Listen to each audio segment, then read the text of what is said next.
মাছগুলো পুকুর থেকে ধরা হয়েছে, তেলাপিয়া মাছ। তো বোন এসছে বাড়িতে, তো ওকে কিছু মাছ দেব। বের করো, এই যে মাছ দেখে নিন, দাও ঢোকো।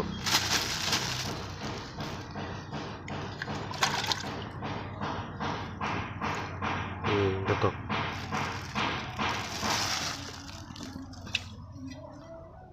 দেখি, এই যে আরো দুটো থাকলো, এগুলো আমাদের জন্য। দু পিস আছে, চার পিস না 6 পিস?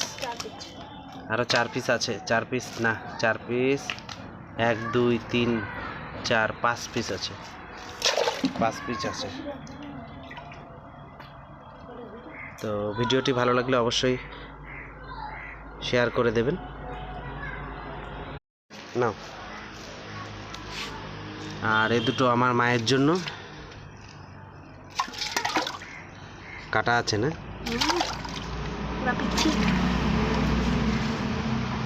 এইভাবে মাথায় ধরতে হয়। মাথায় না ধরলে কাটা দেবে পেছনে। মাকে দিই, ওই বাড়িতে গিয়ে খালি হয়ে যাবে। দাও, প্রচণ্ড কাটা।